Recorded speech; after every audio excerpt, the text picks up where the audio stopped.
Hi. Hello. Hello. Hi, puppy. Isn't he come up? There's a chair right over there. If I sit in that chair, he'll come up on my lap. But I sit in this chair, he doesn't want to come up. You don't want to come up? I offer, and he's like, no, I leave now. I don't know. He's a weirdo. He's a weirdo, he is. Me too, though, so that's okay. Too tall, too thin, not enough snacks. No, the snacks, it's regardless of snacks. I've tried bribing him with snacks. He would rather. It's the pup! It's the Sharkies!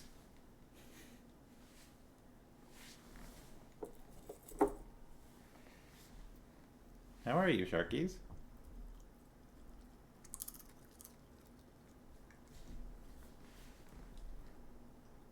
How's your Wednesday? Your April the 5th. Both here? Well then, welcome to both of you.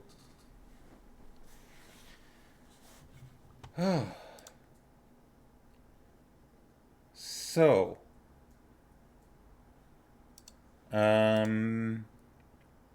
this weekend is the Easter weekend. Should I do my stream on Friday? Hi, kids! Alright, that was too much. Hello, young Sharkies. You can be around. Okay. Alright, then I will do Friday stream. So we've had a busy week. Busy, busy, busy, busy. We've had a lot of house showings. We had... Yeah. That's kind of what I was thinking. I was thinking that or Binky the Clown from Garfield.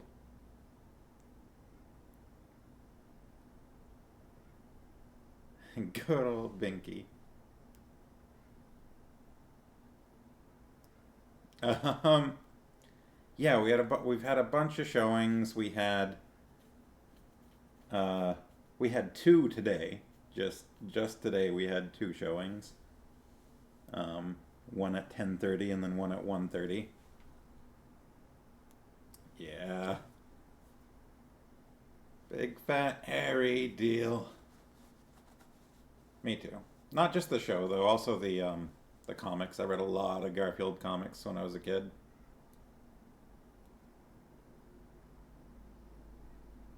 Yeah. Yeah. But then, so we also got an offer on our house. Um, just during this week. I don't know, a few days ago. Yeah, they came in a little lower than we were willing to go. But we counteroffered. They counteroffered. And we counteroffered at our bare minimum price. Um, like we would not go lower than this. This is our floor. And they just accepted, like 15 minutes ago. Maybe less. Yeah, maybe like 10 minutes ago. Like 15 minutes ago. So we're still kind of processing that. But at this point, so what that means is it's not set in stone, but it is set in really thick clay. Um, at this point, they. Big fat hairy deal indeed! Yeah. No, at this point, they they'll hire an inspector to come in and do an inspection for them, which we did as well, when we bought the house. And there's nothing that we're aware of that's wrong with the house that we haven't already disclosed to them. So there shouldn't be anything that surprises them from an inspection. They should already know anything that would turn up. But, assuming there aren't any new problems that we just didn't even know about. So their inspection goes through, then they'll need to basically remove their subjects, which is them saying they've got their financing, they're happy with the inspection. So it's up to them at this point. Assuming that happens, I think our latest day for them to remove their subjects is on the 14th or 15th of this month, so in about 10 days. So when that happens, that's when we start moving out. That's like, essentially, it's everything's agreed on. They won't have given us the funds at that point, I don't think, until after we're moved out. I think it'll be just right at the end of the month where they actually like pay us and we give them the keys, or our realtor, our agent gives them the keys. Yeah, that sounds right. But that means that in about 10 days, we should start actually moving out. And then, yeah. And then, so that's on the 15th. So our plan, just to keep everybody in the loop regarding this stream, is to get our stuff, like we've got a big storage unit we've been renting for too long. Probably sunk a little too much money into that storage unit, but whatever. So almost all of our stuff's going to go into the storage unit. I mean, I'm going to try and keep my computer out and take that to wherever we are staying. So maybe I could do another stream or two once we're out of this house at that point. But I can't, it's all going to be kind of in flux at this point. And then that brings us to May. And on May 2nd, we are traveling to Japan for 3 weeks. From the 2nd until around the 23rd, I think. Something like that, or the 21st. So, in terms of what that means for the stream, I should be here for this Friday. Shouldn't be any problems with that. I believe I'll be here the Wednesday after, and maybe even the Friday after that. Flying back on the 23rd. Yes! That was definitely... We wanted that. We wanted to be sold and moved out before our trip, because that means that we can just kind of put our stuff into storage and not look for a place until after we come back, is sort of our plan. So we're going to sell our house and then go to another country for... I hope this doesn't come across as super shady to, like, I don't know, someone's immigration services or something like that. Like, we're not fleeing the country. Yes, he is. He's hopefully, if all goes well, he's going to stay with my brother and my nibbling for half of the trip, and then with Farmos's parents for the other half. Yeah.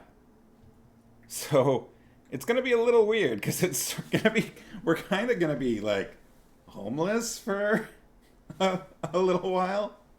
Not really, like, we'll have somewhere to stay, but we won't actually be because we're probably going to stay with Farmhouse's parents for between moving out of this house and then our trip.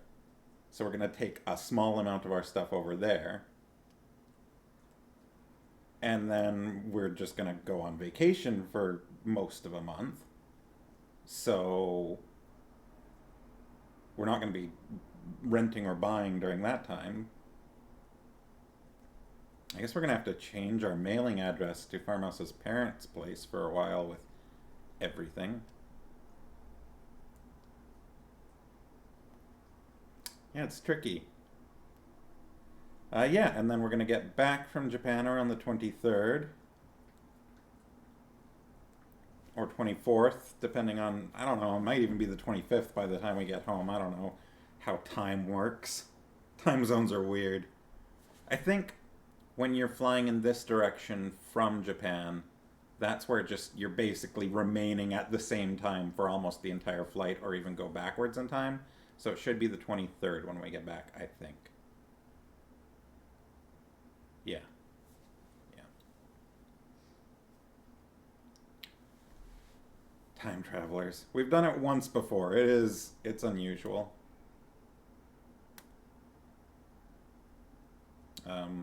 When we went to Singapore.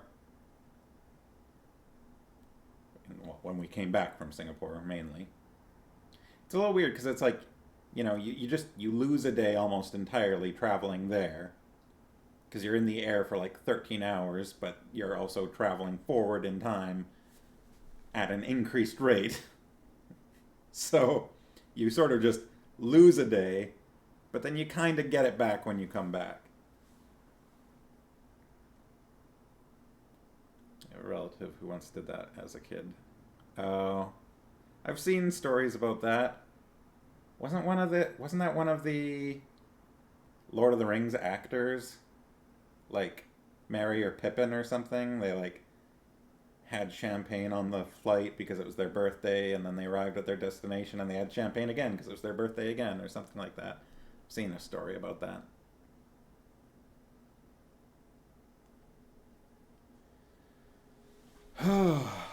Mary, Dominic, something. Oh, that's cute. Not not much of a present, but that's cute. Accepted offer. I'm just checking signing invitation. Sorry. I should probably do this right now. I'm just getting documents from my realtor. A lot of digital signing. Digital signing is weird, especially like you're doing this stuff on your phone. It's like you basically input an initial and you say, I want my initial to look like this. And then it brings you to a document and you just go tap, done signing.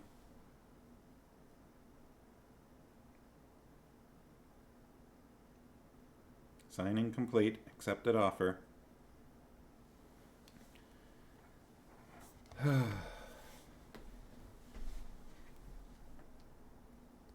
So yeah, feeling a little scattered at the moment. A little like, okay, what are we gonna need to do? What does this mean?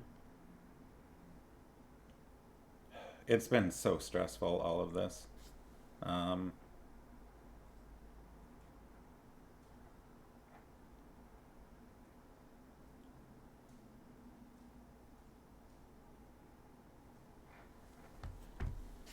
so it is very relieving feeling. Like right now, I'm just kind of feeling a little jittery, but it's also just like maybe I can let go of some of this stress. In Halifax in June. Ah, wow.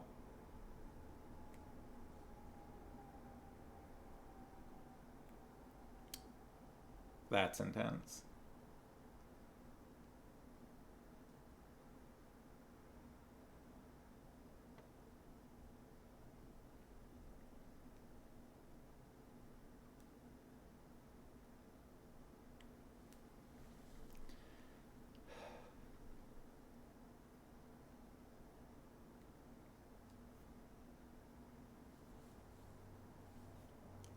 That would be something. I wonder what that would be like. I wonder what that performance would be like. Oh yeah. Yeah, that would be good.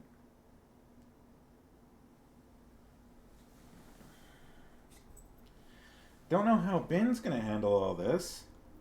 It's gonna be really weird for him because he's gonna like we're gonna be moving all our stuff out, and then he's gonna stay with us for a little bit at Farmhouse's parents' place, and then my brother's gonna take him, and then he's gonna go back to Farmhouse's parents' place, and he's never gonna come back here again. It's gonna be a weird time for you, puppy. You're probably gonna be kind of unhappy for a little while when you get used to being a hobo pup. Yeah, he also gets some vacations, and he does enjoy like when he stays with my brother. My brother also has a dog named Finnegan, so it's Bin and Finn. And they're very cute together, and they get along great. Cute littlest hobo theme. Yeah, that's what I was thinking. Um, but I've got a video of the last time we came back from a trip where he stayed with them, and they were like, both of the dogs were just tackling us when we got back. Ben was so excited, like he did not stop. Um, Between the two of them, I was crouched down, like petting them, and one of them tackled me, and I fell over. Hair is barely tied up. That's the point.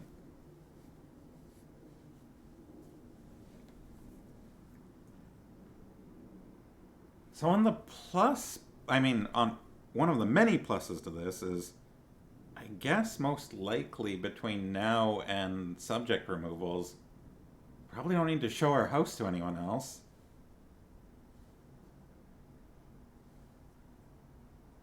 I'm not actually sure if we would be technically like allowed to show our house at this point.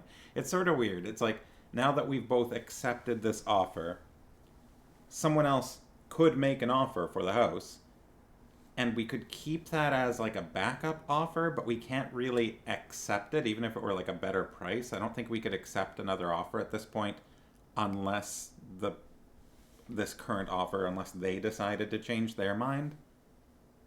We still can't. We've still got to do that. I mean, that's fine. We're gonna be out of the house on Sunday at least, so getting the house ready for Saturday is fine. But I feel like the pressure's off on us to like book more viewings. Hmm.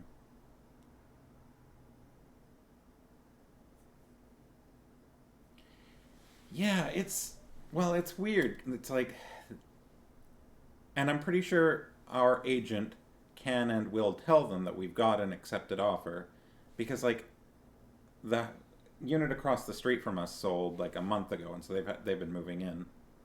But while after they got an accepted offer, they were still showing, and so we were kind of confused about that. So I guess we keep showing, but I'm not like I guess it's just for a backup in case this one falls through. I guess I don't. It's confusing to me. I don't really fully understand all of the details.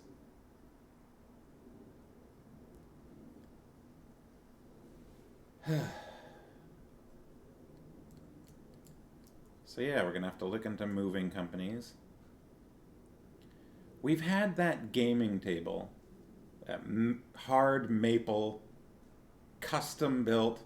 Took like 4 years for us to get it. Gaming table, and then it finally arrived right as we were deciding to sell our house, and so we didn't want to bring it in and set it up because it's all stairs to get up here, and we had a space set aside for it the entire time we've lived here, but it's like we would bring it in, set it up, and then we'd have to take it apart and take it back out, and when we finally sold. So it's just been in a box, in a crate, in our garage this entire time. So eventually we're going to, like next, we're gonna have to have movers. It's heavy. So we're gonna have to have professional movers put it into our storage unit. But then we're gonna buy a new house, and we'll finally be able to set it up and use it. It's hopefully it's survived without, yeah, it's oh. Well, because we contacted this guy in Alberta that does custom woodwork. He had done gaming tables before. I don't know if he'd done one as elaborate as what we wanted, because he was trying a lot of new things. It's got like a rail that goes around the outside that you can put sort of custom components on, like a writing surface, little dice trays. We've got dice trays for each player. I think did we get wine glass holders? It's got built-in cup holders. I think 6 of them. I forget all of the like card holders. If you've got like card, like info cards or whatever, or for like a tabletop game that's got cards. It's got like, you can put those in the rail, things like that, and then it's got drawers with USB and power outlets for each player. So you could, after you're done a game, stash all your character sheets and whatnot. Yeah, absolutely. I've got lots of games I could run too. Read some Dragonlance books, and then just as a little bit of background work as your homework, and then I'll finally have someone to run the Dragonlance game for. As much as I'd like to just play in it myself, but I don't think anyone else is going to run it that I'm going to play in. Read Dragons of Autumn Twilight by Margaret Weiss and Tracy Hickman. Old school D&D books. But fun to read after I've talked about this before. I think I talked about this very recently, but it's fun to read having played D&D because you recognize the characters as D&D characters, and you can see some of the tropes. But it's also a very interesting setting. It's set on the world of Krynn, Krynn, which has colored moons in the sky and sort of medium amounts of magic. Like, it's a magical world and there are magical things, but actual spellcasters are pretty rare. And at the age in which the setting takes place, divine magic is exceedingly rare. Because 100 or 1,000 years ago, I guess it was probably like 1,000 years ago, there was this cataclysm. Maybe it was like 3,000. I forget the number. There was this cataclysm, and basically almost every like cleric, any divine casters, essentially kind of got raptured. I don't know. They all just vanished.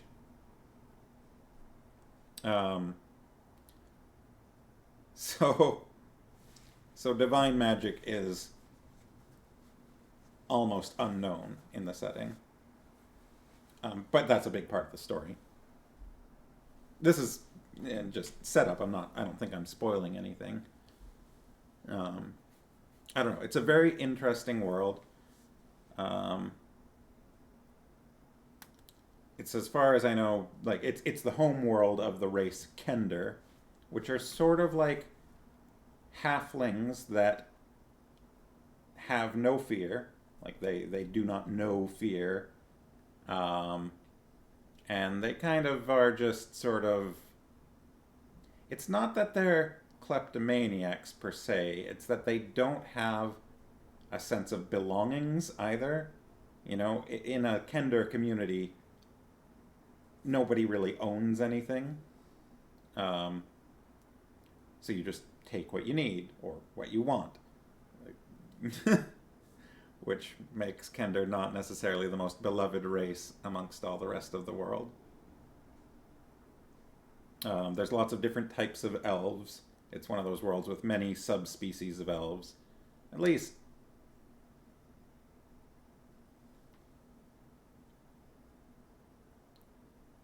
there's at least like 4 different subspecies of elves. Maybe more than that. Maybe 5.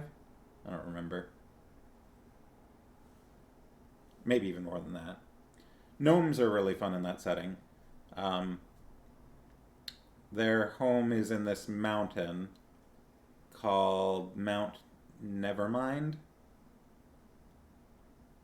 And gnomes in that setting have books. Like one gnome's name will fill up a book. That for their names, and they're very scientifically minded, but in a dangerous sense. You get around Mount Nevermind from like one level to another by hopping into a catapult, which I think is just called a gnome launcher. And then you get launched, and as you are approaching the level that you want to get to, a net is deployed, And in case that net fails, the level below will have a backup net. And in case that net fails, the level below will have a backup net. And in case that net fails, the floor level will deploy a whole lot of sponges for you to land in, which has the added benefit of helping to clean up the mess.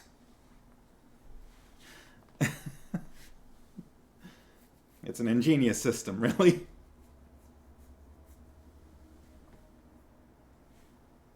So gnomes are fun and Kryn.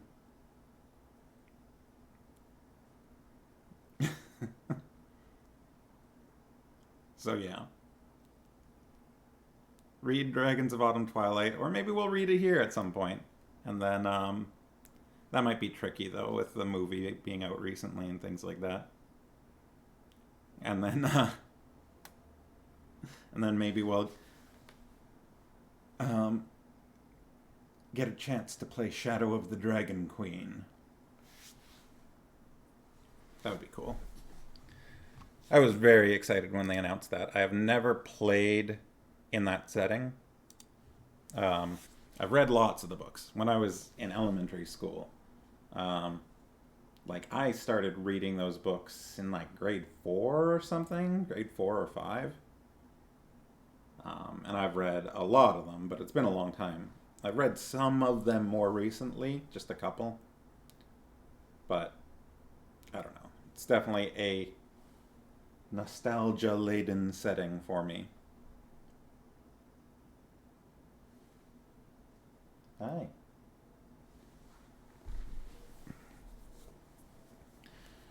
So yeah, I guess we'll get through as much of this book as we can in the next 4 reading sessions, counting today. Next 2 weeks. Well, this week and next week. And then, I don't know, it's going to be a little bit of a hiatus.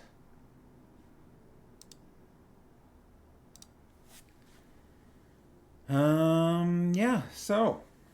Hi, Ben. You want to read? He wagged his tail. Here, this is where we're at.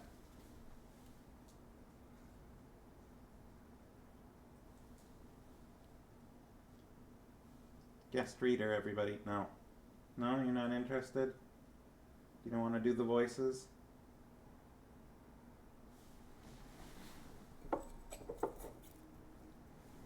Here, little incentive.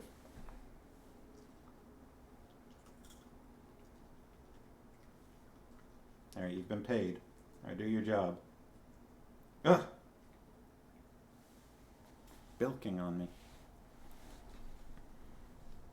Alright. So, where were we? Fairy tales, that's where we were. Stories. But specifically kind of fairy tale stories in this past episode. Job done.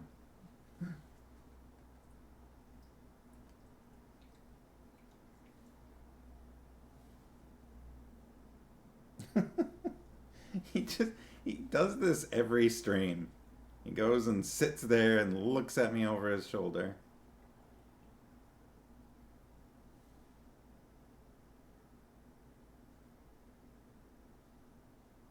Off he goes. Yeah, fairy tales. We had some Sleeping Beauty.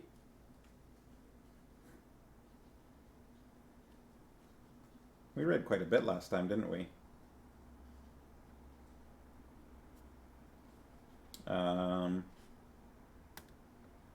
Which Sleeping Beauty got wrapped up real quick. They were like, oh, castle full of sleeping people. Well, we better look for the spinning wheel. Yeah, there it is. Toss it out the window. And there's the girl. Wake her up. Alright, now get out of here, quick. They only decided to get out of here quick once the girl started to recognize Granny Weatherwax. And then everybody got real hostile. We know why. But Nanny and Magrat do not, it seems. And Granny isn't willing to share with them. why things are going the way they're going.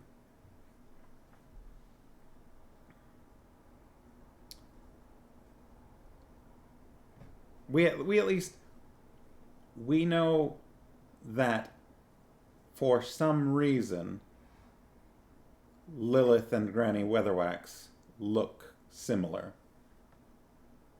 Similar enough that not only do people mistake Granny Weatherwax for Lilith, but Granny knows that this is going to happen. Granny expects people to get them mistaken or something. So they got out of Dodge there. This is after they fled the riverboat, where they made off with more money than they started with. Then they saw a girl in a red hood skipping through the woods. And it was around that time that they decided that they were now fairies. To be more approachable, I guess.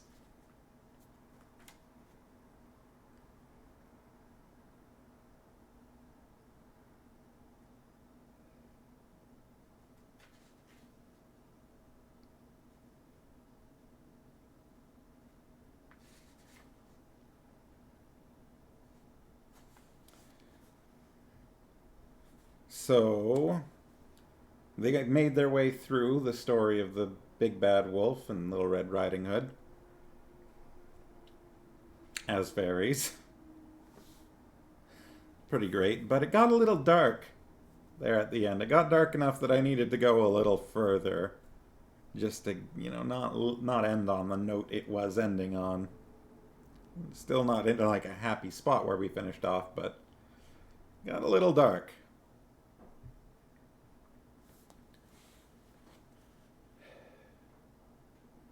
And then Granny Weatherwax gave the woodcutters something of a talking to, or at least the one.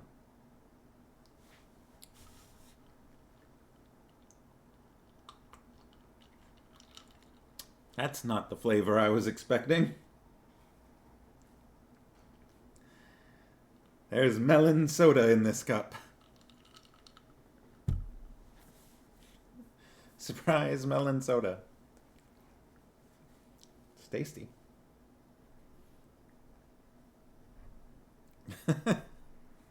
No, that's fine. Just expecting water or maybe lemon water. Surprise melon soda. Enough to heavily make clear that whomever is going to be the antagonist is very bad indeed. Yeah. Yeah, our antagonist definitely has a twisted set of morals. I'm not going to say has no morals. They're distorted. They're heavily distorted, it seems like.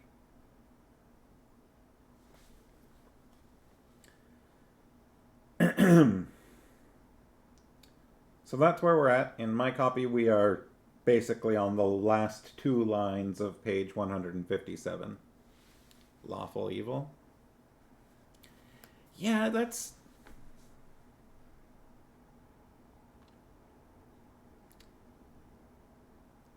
probably true. Based on the other information we have, that's probably true. If it were just based off of the stories taking place, I could see it as a form of lawful neutral in the way that these are stories that already exist and they need to be told or repeated regardless of the consequences. So I could see that being a form of lawful neutral because stories could have, good endings or they could have bad ones. But based on what we know is happening in Genua, I would say it leans a lot more towards lawful evil. In the, people being carted off to get brainwashed or something just for not playing the right roles according to one individual. That definitely, yeah. A little more despotic, tyrannical at that point.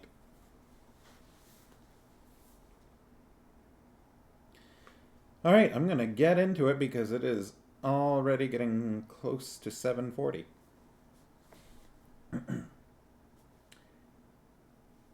The witches left around lunchtime. By then, the old woman's garden was full of people, and the air with the sound of sawing and hammering. News, like Granny Weatherwax, travels fast. 3 woodcutters were digging over the vegetable plot. 2 more were fighting to clean the chimney, and 4 of them were halfway down a new well that was being dug with impressive speed. I thought they were supposed to bring her closer to the town. I thought that was part of the deal. The old grandmother, who was still the kind of person who hangs on to one idea until another one dislodges it by force, was running out of saucers to put the milk in. The witches sneaked away in all the busyness. "There," said Magrat, as they strolled down the path. "It just goes to show how people will pitch in and help, if only someone sets an example. You don't have to bully people all the time, you know."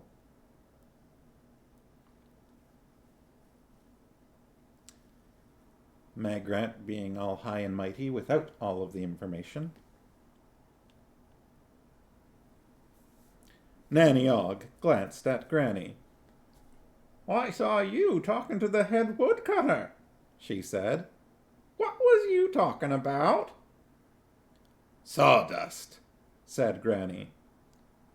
"Oh, yes?"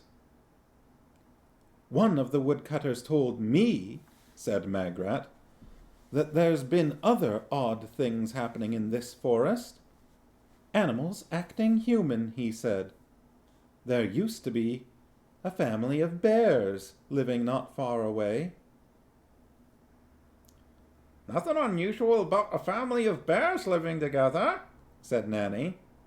"They're very convivial animals." "In a cottage?"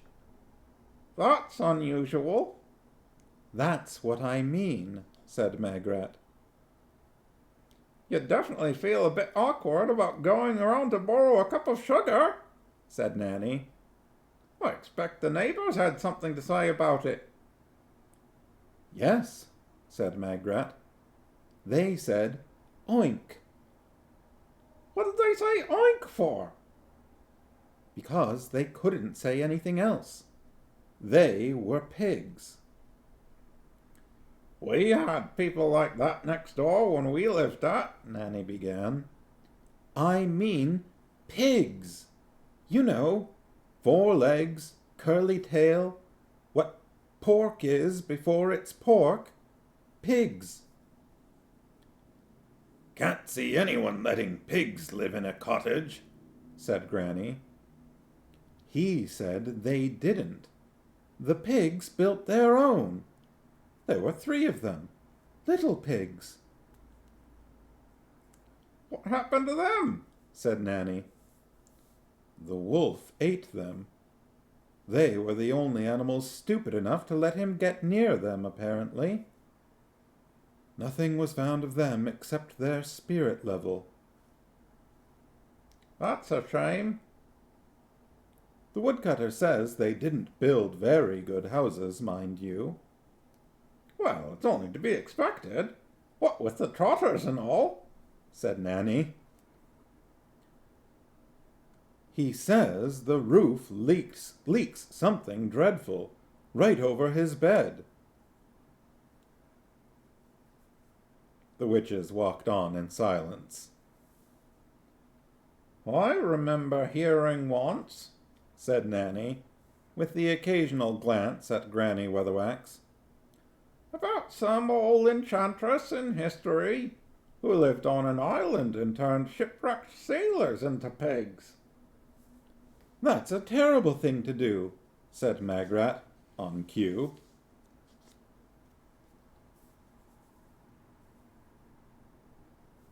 Ah, yes. Right. That makes sense.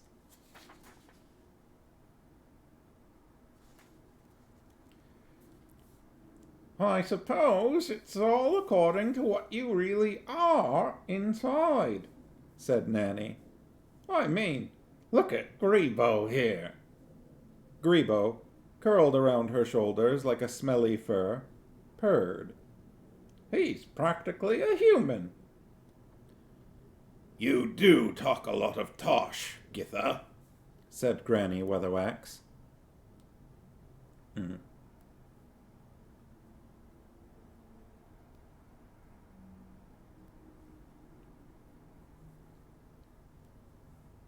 That's 'cause people won't tell me what they really think is going on, said Nanny Og, grimly. I said I'm not sure, said Granny.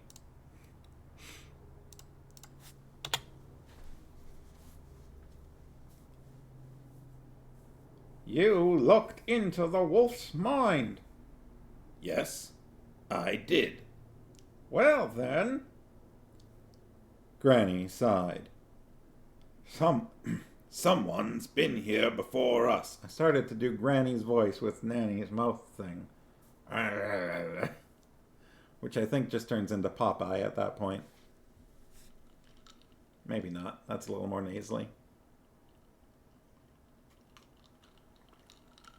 Bluto, then. I don't know.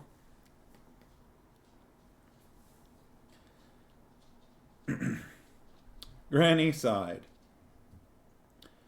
Someone's been here before us.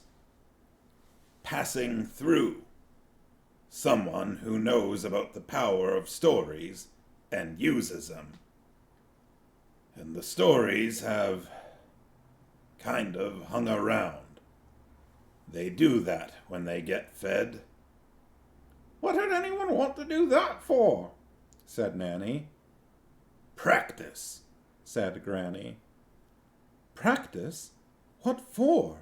Said Magrat. I expect we'll find out presently, said Granny gnomically. Gnomically. Gnomically. You ought to tell me what you think, said Magrat. I am the official godmother around here, you know. I ought to be told things. You've got to tell me things. Nanny Og went chilly. This was the kind of emotional countryside with which she was, as head Og, extremely familiar. That sort of comment at this sort of time was like the tiny sliding of snow off the top branch of a tall tree high in the mountains during the thaw season. It was one end of a process that, without a doubt, would end with a dozen villages being engulfed. Whole branches of the Og family had stopped talking to other branches of the Og family because of a "thank you very much" in the wrong tones and the wrong place. And this was far worse. Now, she said hurriedly, why don't we? I don't have to explain anything, said Granny Weatherwax.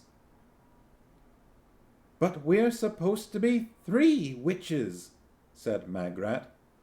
If you can call us witches, she added. What do you mean by that, pray? Said Granny. Pray, thought Nanny. Someone has ended a sentence with pray? That's like that bit when someone hits someone else with a glove and then throws it on the floor. There's no going back when someone's ended a sentence with pray. But she tried anyway. How about a nice... Magrat plunged on with the brave desperation of someone dancing in the light of their burning bridges. Well, she said, it seems to me— Yes, said Granny. It seems to me, Magrat tried again, that the only magic we do is all, well, headology. Not what anyone else would call magic. It's just glaring at people and tricking them, taking advantage of their gullibility. It wasn't what I expected when I set out to become a witch.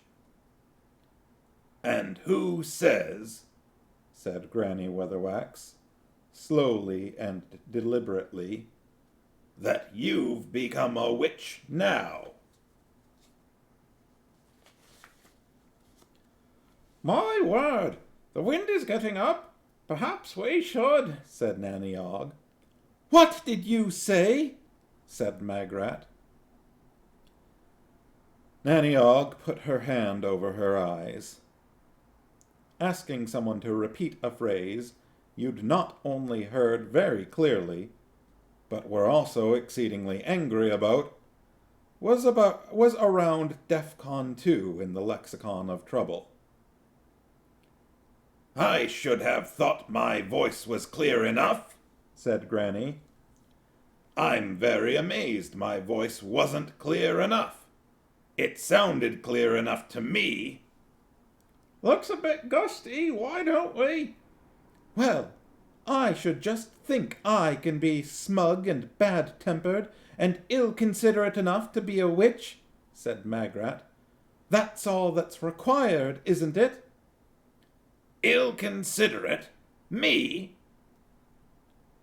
You like people who need help, because when they need help, they're weak, and helping them makes you feel strong. What harm would a bit of magic do?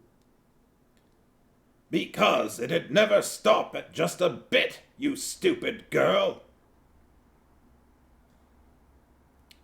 Magrat backed off, her face flushed.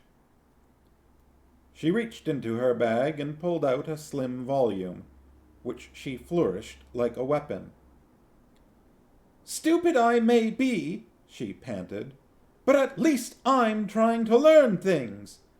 Do you know the kind of things people can use magic for? Not just illusion and bullying. There's people in this book that can walk on hot coals and stick their hands in a fire and not get hurt. Cheap trickery, said Granny. They really can.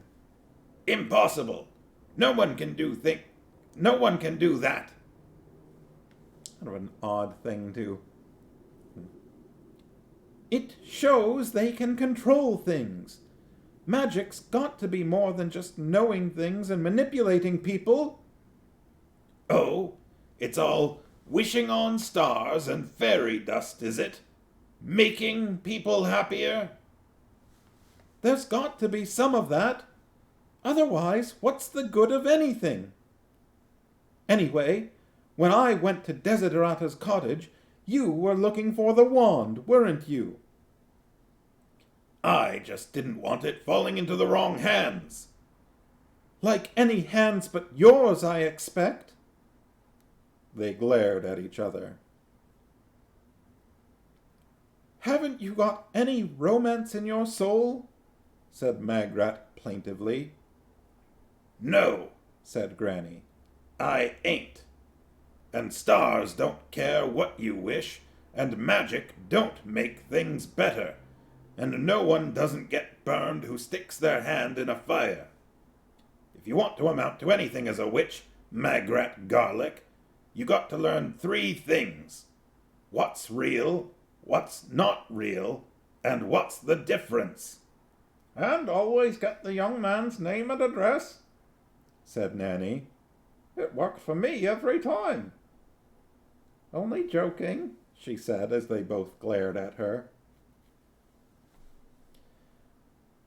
The wind was rising here on the edge of the forest. Bits of grass and leaves whirled through the air.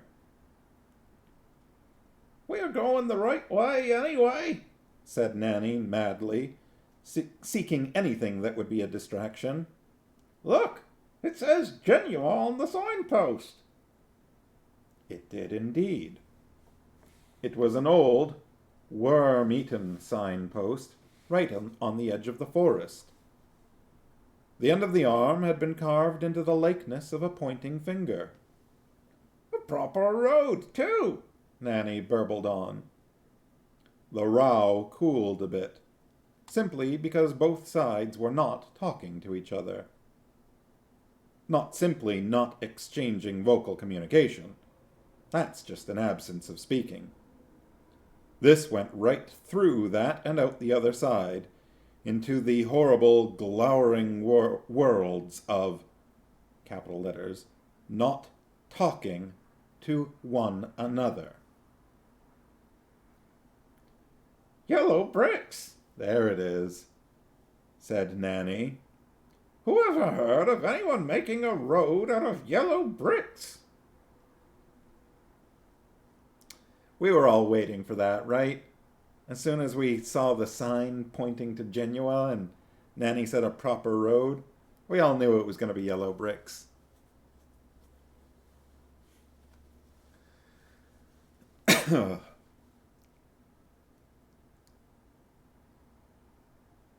Magrat and Granny Weatherwax stood looking in opposite directions with their arms folded. "Brightens the place up, I suppose," said Nanny. On the horizon, Genua sparkled in the middle of some more greenery. That's fair, yeah. Actually, you know what? How old is that? I know it comes from a book, right? It is much more recent, of course. Of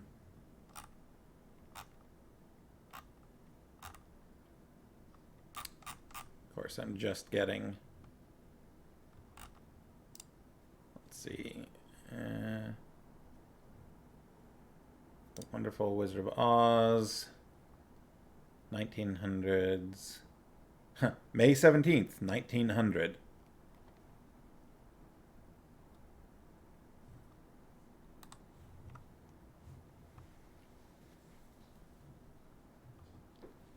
Actually, just the year 1900. Hi, you need a snack? Come to check the snack supplies? Can you reach it? Oh, you got it. There is that, yeah. Yeah, this book is full of just references to everything. You did see that one coming a mile away. As soon as the glowing eyes showed up for me, it's like, oh. But I was not expecting it to go as far as it did. It's my birthday, precious. Like, that was it was a step further than I expected it to go.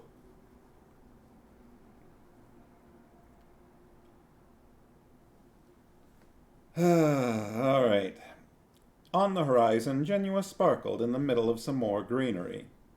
In between, the road dipped into a wide valley dotted with little villages.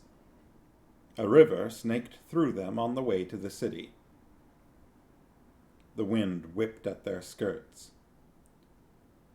"We'll never fly in this," said Nanny, still womanfully trying to make enough conversation for 3 people. Womanfully. "So, we'll walk then, eh?" she said, and added, because there's a spark of spitefulness even in innocent souls like Nanny Ogg's, "Singing as we go, how about it?" I'm sure it's not my place to mind what anyone chooses to do," said Granny. "It's nothing to do with me. I expect some people with wands and big ideas might have something to say." "Huh," said Magrat. They set off along the brick road toward the distant city, in single file with Nanny Ogg as a kind of mobile buffer state in the middle. "What some people need," said Magrat, to the world in general, "is a bit more heart." Helpful, but can't resist the sass. Oh boy. "What some people need," said Magrat to the world in general, "is a bit more heart." "What some people need," said Granny Weatherwax to the stormy sky, "is a lot more brain."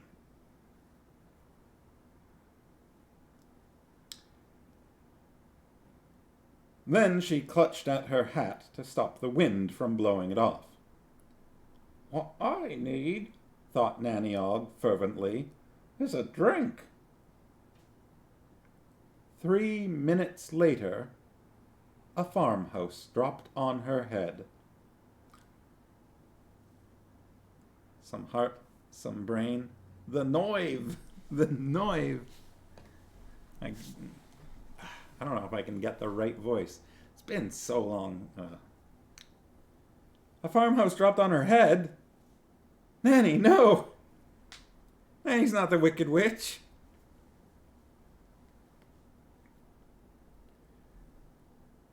No. By this time, the witches were well spaced out. Granny Weatherwax was striding along in front, Magrat was sulking along at the rear, and Nanny was in the middle. As she said afterward, it wasn't even as if she was singing. It was just that one moment there was a small, plump witch, and the next there was the collapsing remains of a wooden farmhouse. Granny Weatherwax turned and found herself looking at a crumbling, unpainted front door. Magrat nearly walked into a back door of the same grey bleached wood. There was no sound but the crackle of settling timber. "Githa?" said Granny. "Nanny?" said Magrat. They both opened their doors. It was a very simple design of house, with 2 downstairs rooms separated by a front-to-back passageway. In the middle of the passageway, surrounded by shattered and termite-ridden floorboards, under the pointy hat that had been rammed down to her chin, was Nanny Ogg. There was no sign of Grebo. "What happened?" she said. "What happened?" "A farmhouse dropped on your head," said Magrat. "Oh, one of them things," said Nanny vaguely. Granny gripped her by the shoulders. "Githa, how many fingers am I holding up?" she said urgently. "What fingers? It's all gone dark." Magrat and Granny gripped the brim of Nanny's hat and half lifted, half unscrewed it from her head. She blinked at them.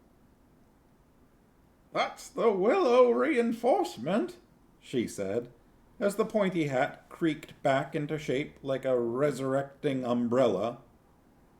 She was swaying gently. "Stop a hammer blow. A hat with willow reinforcement. All them struts, see? Distributes the force.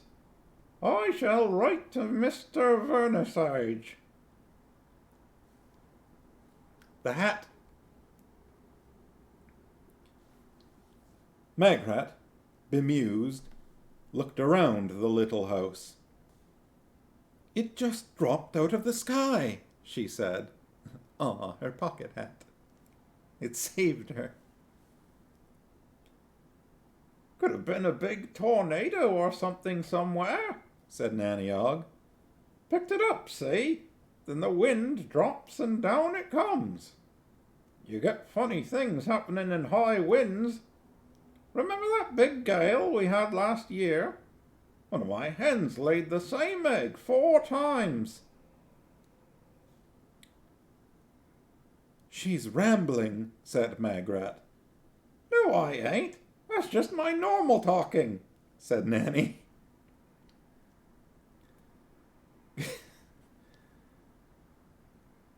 Granny Weatherwax peered into one of the rooms.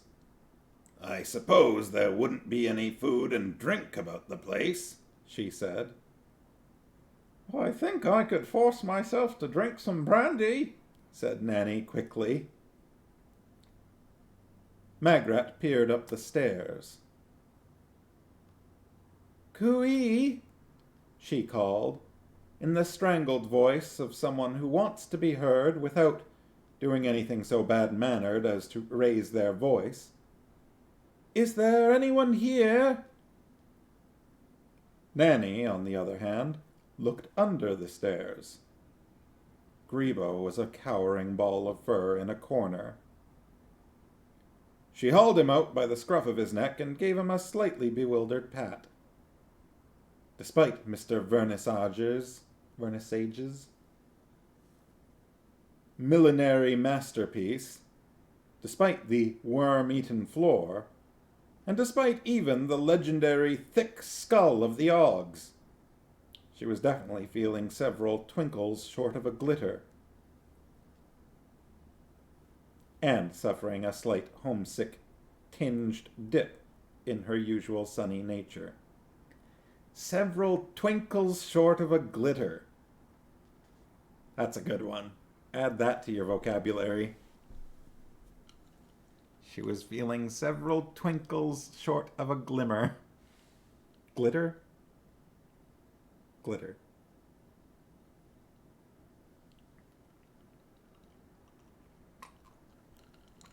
Yeah, that's a good one.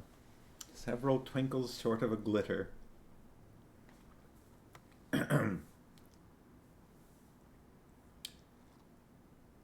Suffering a slight homesick tinged dip in her usual sunny nature. People didn't hit you over the head with farmhouses back home. You know, Grebo, she said, I don't think we're in Lancre. I've found some jam, said Granny Weatherwax from the kitchen. It didn't take a lot to cheer up Nanny Ogg. That's fine, she called out. It'll go nicely on the dwarf bread. Magrat came into the room. I'm not sure we should be taking other people's provisions, she said. I mean, this place must belong to someone. Oh, did someone speak, Githa? Said Granny Weatherwax archly. Nanny rolled her eyes. I was merely saying, Nanny, said Magrat, that this isn't our property. She says it don't belong to us, Esme, said Nanny. Tell anyone who wants to know, Githa, that it's like salvage from a shipwreck, said Granny. She says finders keepers, Magrat, said Nanny. Something flickered past the window. Magrat went and peered out through the grimy pane. That's funny. There's a lot of dwarfs dancing around the house, she said. Yeah. Oh, yes, said Nanny, opening a cupboard. Granny stiffened. Are they? I means, ask her if they're singing, she said. They singing, Magrat? I can hear something, said Magrat. Sounds like ding-dong, ding-dong. That's a dwarf song, all right, said Nanny. They're the only people who can make a hi-ho last all day.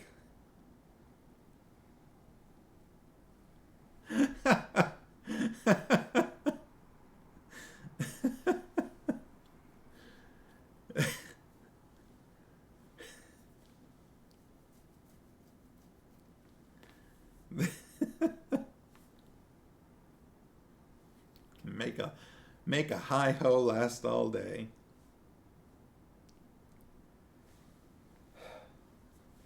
They seem very happy about it, said Magrat doubtfully. Probably it was their farmhouse and they're glad to get it back. There was a hammering on the back door. Magrat opened it. A crowd of brightly dressed and embarrassed dwarfs stepped back hurriedly, and then peered up at her. Said the one, who was apparently the leader. Is the old witch dead?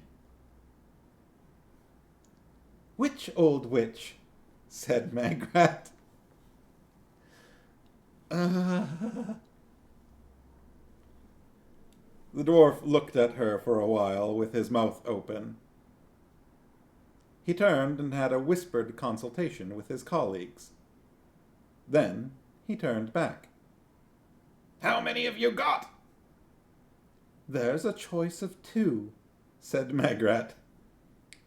She wasn't feeling in a very good mood, and wasn't prompted to aid the conversation more than necessary. Uncharacteristic nastiness made her add, free for the asking. Oh, the dwarf considered this. Well, which old witch did the house land on? Nanny? No, she's not dead. She's just a bit stunned. But thanks all the same for asking, said Magrat. That's very kind of you. This seemed to puzzle the dwarfs. They went into a huddle. There was a lot of sotto voce arguing. Hopefully I said the right thing there. Then the head dwarf turned back to Magrat. He removed his helmet and turned it around and around nervously in his hands. He said. Can we have her boots? And then he's got the red boots on. They were very specifically red.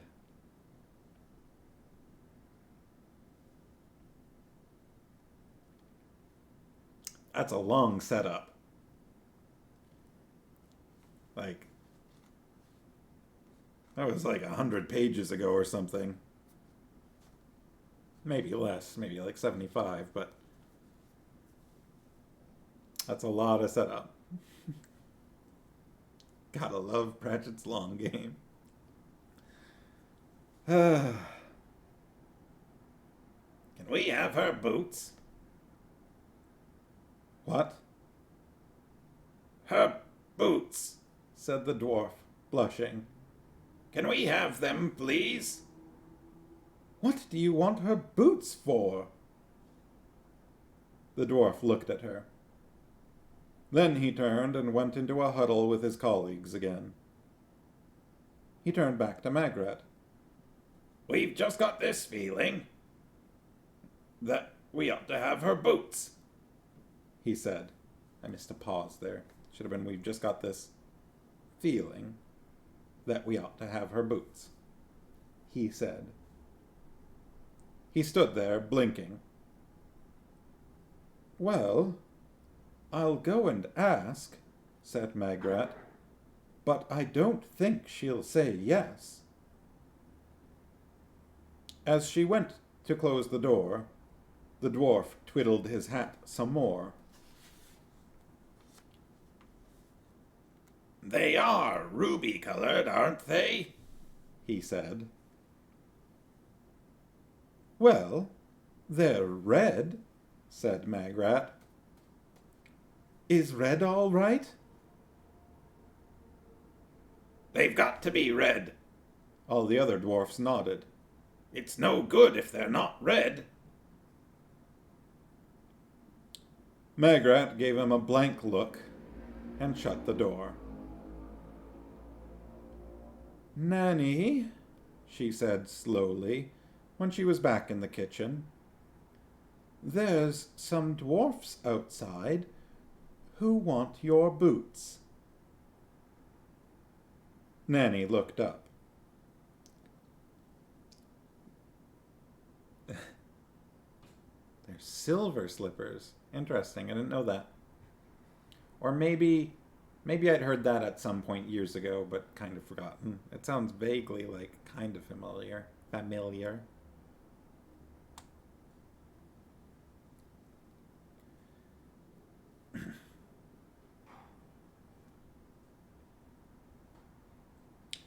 Nanny looked up. She'd found a stale loaf in a cupboard and was industriously chewing. It was amazing what you'd eat if the alternative was dwarf bread. What do they want 'em for? She said. Didn't say. They just said they had a feeling they want your boots. That sounds highly suspicious to me, said Granny. Old Shaker Whistley over Creel Springs way was a devil for boots, said Nanny, putting down the bread knife. Especially black button boots. He used to collect 'em. If he saw you going past in a new pair, he had to go and have a lie down. I reckon that's a bit sophisticated for dwarfs, said Granny.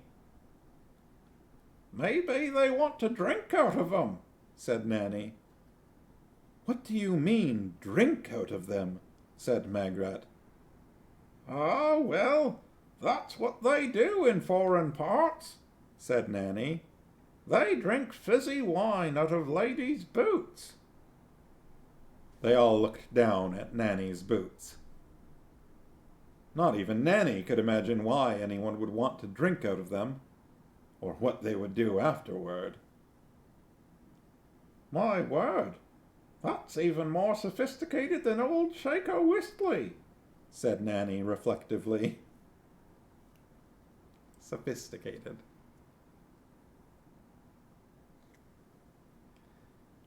They seemed a bit puzzled about it, said Magrat. I expect they would be. It ain't often people get a feeling they ought to go around pulling a decent witch's boots off. This sounds like another story flapping around, I think. No.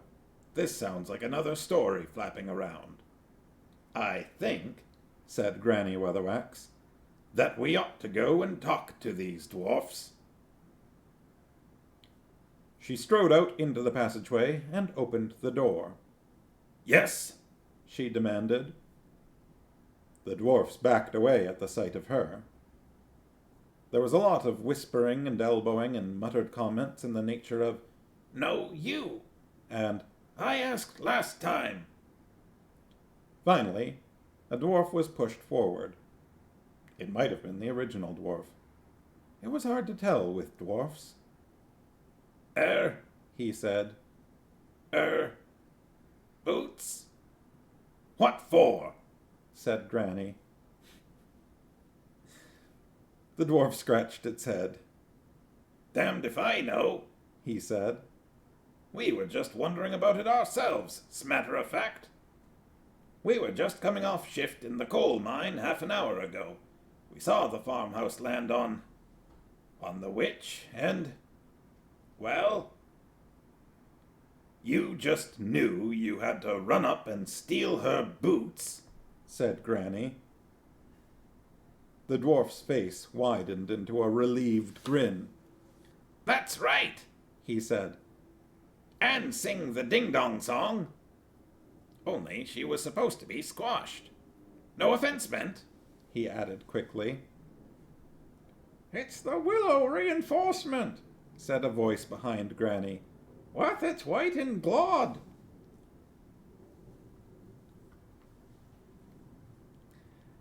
Granny stared for a while, and then smiled.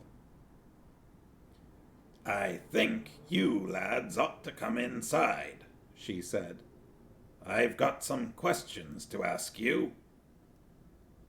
The dwarfs looked very uncertain. Said the spokes-dwarf. Nervous of going into a house with witches in it, said Granny Weatherwax. The spokes-dwarf nodded, and then went red. Magrat and Nanny Ogg exchanged glances behind Granny's back. Something had definitely gone wrong somewhere. Excuse me. In the mountains, dwarfs certainly weren't afraid of witches. The problem was to stop them digging up your floor. You've been down from the mountains for some time, I expect, said Granny. Very promising seam of coal down here, mumbled the spokes-dwarf, twiddling his hat. But it's a long time since you've had proper dwarf bread, then, said Granny. The spokes-dwarf's eyes misted over.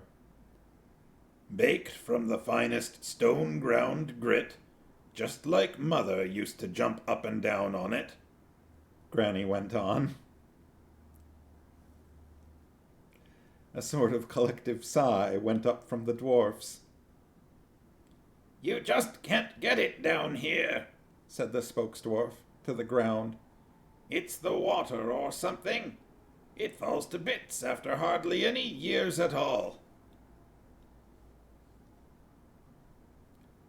They puts flour in it, said someone behind him sourly. It's worse'n that. The baker over in Genua puts dried fruit in it, said another dwarf. Yeah, we can't have dried fruit in dwarf bread. Dried fruit and flour, can you imagine? I almost reached into my drink to grab a snack for Ben.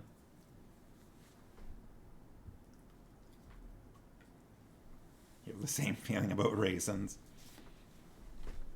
Yeah. I can tolerate raisins on their own. I don't like them in things. I'm sure there's someone in the chat right now that likes a raisin cookie.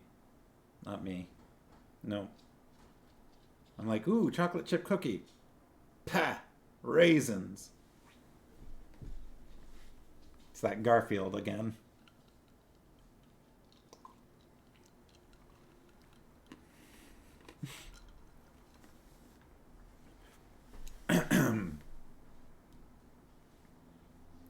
It's no oatmeal chocolate chip.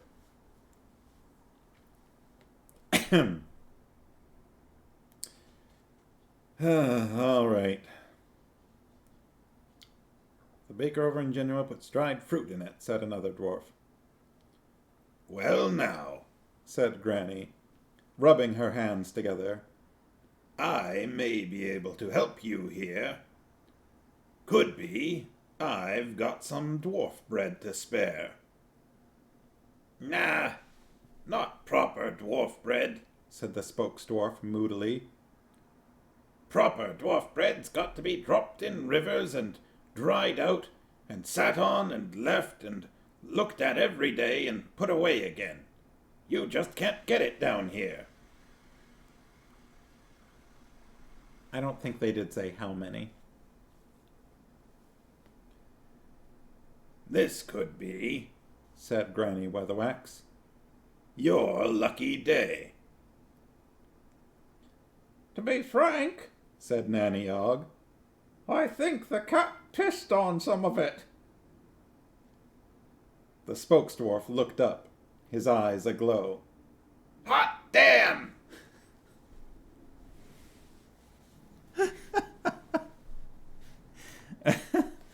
All right. I think I gotta stop there. That's the perfect place to stop. That's beautiful.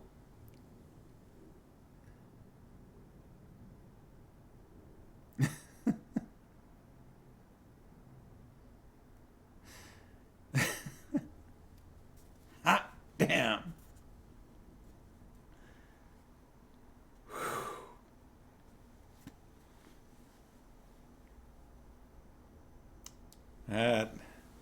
That was something. That whole yellow brick road scene.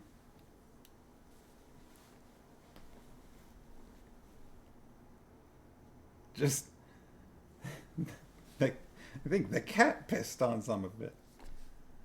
Hot damn. Oh boy.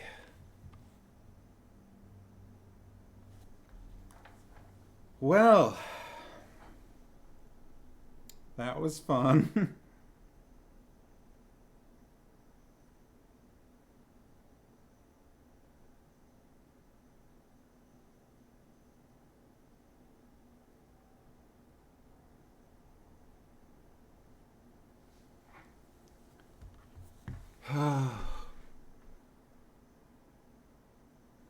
So now Farmos and I have got to figure out what we're going to do with our lives.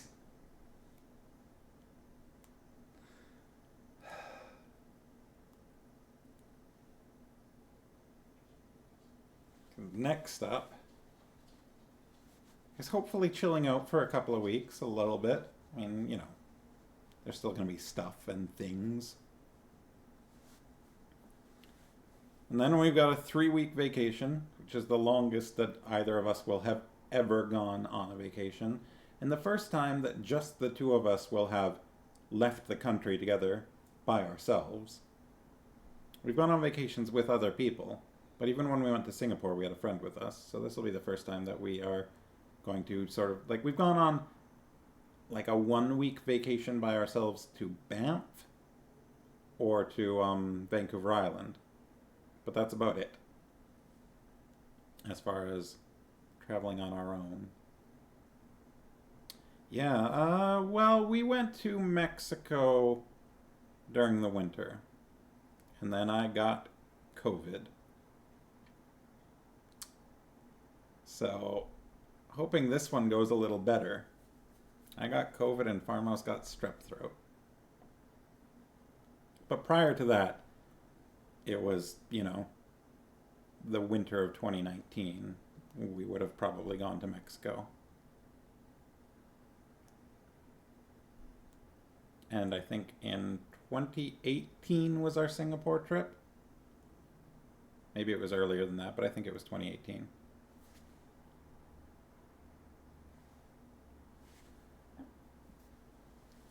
So we've gone on a few more trips than you, but not many more.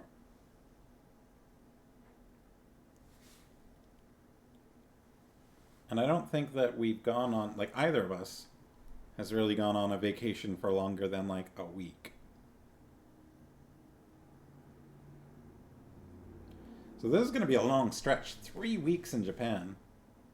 I am not going to be, like, we're going to have to pace ourselves. And, like, on the one hand, I'm already feeling like it's not enough time. Like, that's so little time. But at the same time, it's also like, that's a really long time compared to any other trip that I've been on. Like, I was tired at the end of a Disneyland trip that we were only there for, like, less than 1 week. Sister has only been in Canada and the US. Mrs. was in Mexico with a church trip in the 90s.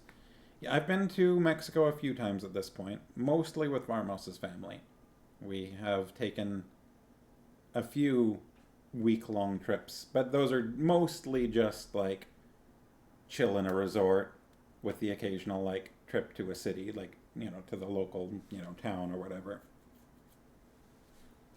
So they're not big adventures. They're mostly just relaxing, having, you know, drinks on the beach or whatever.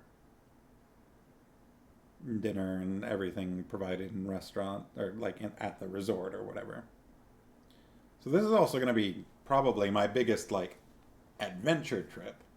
I mean, Singapore was a pretty big adventure, but that was only 1 week. It was a lot of traveling for 1 week. But that was an adventure. We did, you know, a lot of fun stuff there. Saw some surprising and interesting things. Some stuff we weren't expecting when we got there.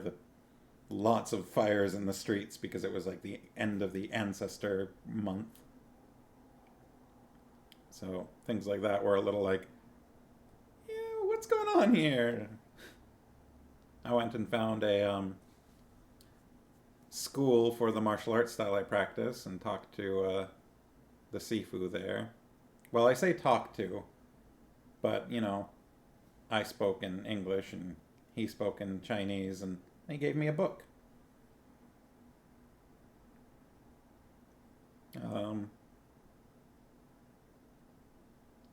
Say Chinese, it was probably Cantonese, right? Probably.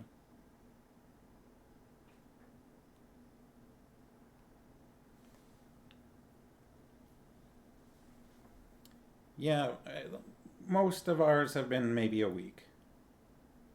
So 3 weeks is going to be, yeah, it's going to be intense. About a week in Tokyo, and the rest of the time, the remaining time, probably a little over 2 weeks. I think it's a little less than a week in Tokyo, and then the rest of the time in and around Kyoto. Hmm. Yeah. Well, I mean, we're gonna have a night at a hot spring hotel, a night and a day, I presume. So that'll be a good rest stop, right? Resting in hot springs, drinking coffee milk with your hand on your hip. That should be some, hopefully, a bit rejuvenating. Ah.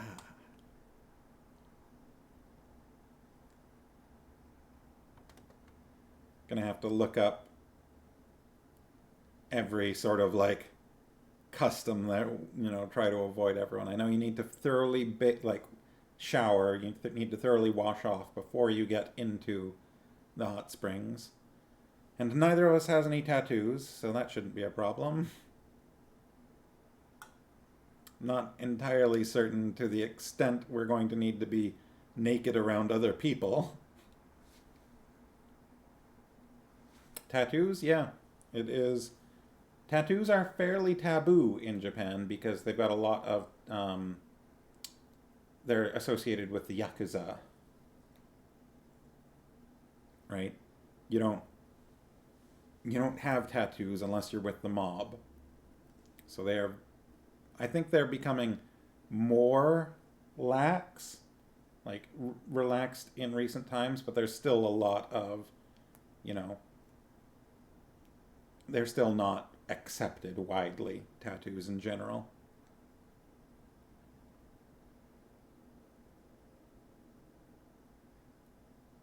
I mean, I don't know about you, but I'm going to want to try the actual proper hot springs. It's kind of the whole point.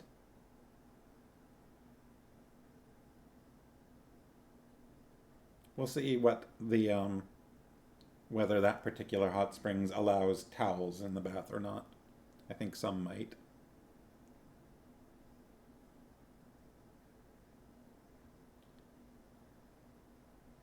Yeah, and this Sunday, Farmhouse is going to try and get us tickets for the Studio Ghibli Museum, because apparently you have to be on the ball with getting your tickets. And you can only get them about a month in advance. There's a day where they become available. And apparently you have to be quick because it sells out real fast. So Farmhouse has got alarms set. And we're going to try. It's a little weird because it's going to be like 6 p.m. on Sunday that we've got to try to get them because of the time difference. So we're going to try and get tickets to that, which will be during our Tokyo. Yep. All right. Yes. Good time for me to stop rambling anyway. All right. Well, thanks for joining me. Hope you enjoyed the Wizard of Oz stop on our tour. And I'll be back here on Friday. So I'll see you then. All right. Have a good night. Have a good rest of the week. It was a delight. Hot damn. All right. See you on Friday.